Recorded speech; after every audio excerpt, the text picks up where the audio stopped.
Travel exit clearance that you need in the Philippines. Don't let this happen to you.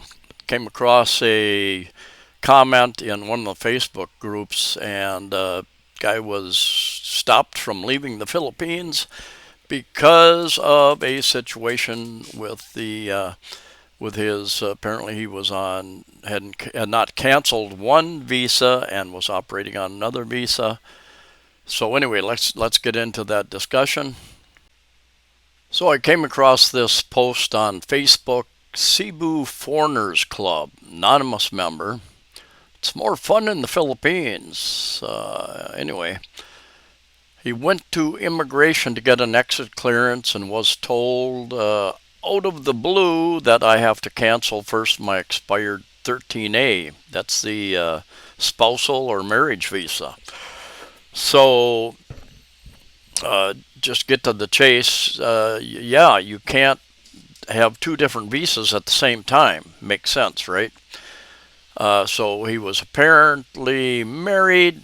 He got annulled or divorced some time ago, apparently, and but he never canceled the 13A, and he's been running on a tourist visa ever since. And he didn't get caught until this present, and that's something that's happening with digitization. Is that more information is being able to be accessed very quickly, much more quickly now than in the past, where it was a lot of paper and you couldn't access the latest information anyway.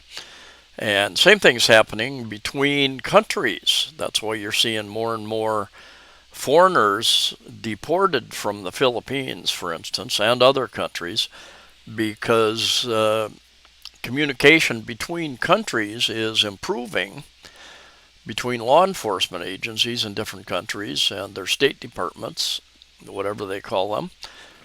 And therefore, if you've got a criminal background, it's easier to track you down where you're at, tying together all the immigration stamps and criminal histories and that type of thing. Anyway, he went to get an exit clearance, something you need if you're in the Philippines. I think it's still if you're in the Philippines over 6 months, you have to get an exit clearance. Now, first time I left right before 6 months was up. Went back to the U.S. and I didn't have to get that. But yeah, if you're here 6 months or longer, correct me if I'm wrong on that.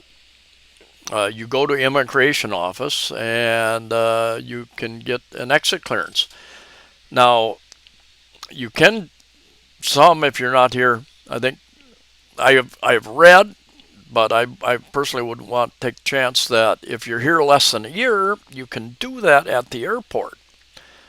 Personally, I want to make sure I don't have any issues. I want to take, just like this guy, uh, I want to make sure I take care of that in advance so that, and you have to show them your ticket. You're leaving on such and such date, and they will put that on your exit clearance.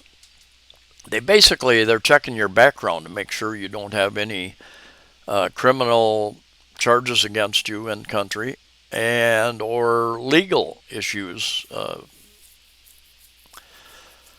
not paying bills, other civil type things that might stop you from leaving the country. Anyway, his 13A expired in 2020. Now, I'm not sure how it expired. If it expired because he didn't renew it, if he had a 1 year probationary and he never renewed it, that's one possibility. If he got divorced or annulment, it doesn't tell us what happened there.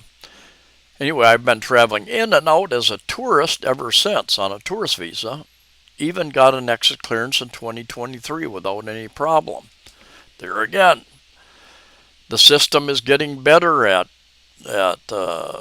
finding out what the details are. Anyway, rule change though And now I have to cancel my expired 13A visa first and probably facing backdated penalties for not filing the annual report.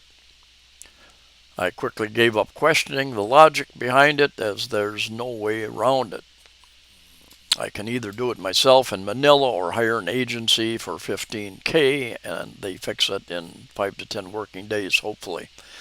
Yeah, that's many of you know that I regularly do interviews with JR of JRC Visa Consultancy and Immigration Services. They have an office in Cebu City, right across from Ayala Mall. They've got an office in Dumaguete, right next to the immigration office, and they've got an office in Manila. And certain things have to go through Manila. So even if you apply for something in Dumaguete or Cebu, certain things have to go through Cebu. In fact, Dumaguete, some of the things in Dumaguete have to be sent to Manila to be processed. And even then, some items have to be sent on to Manila.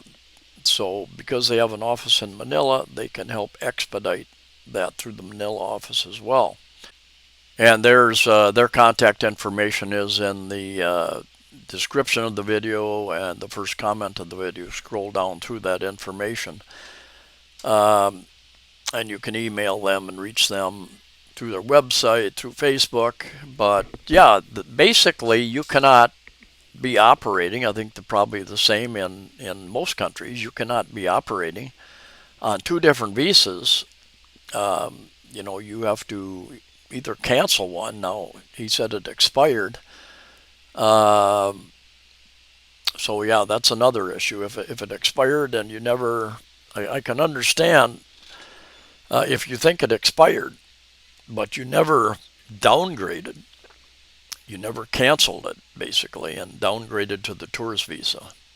So anyway, be aware of that. You probably can't, in most cases, cannot run on, have two different visa systems running. You have to cancel. You can't just say it expired. You have to cancel the one and then sign up for the other one.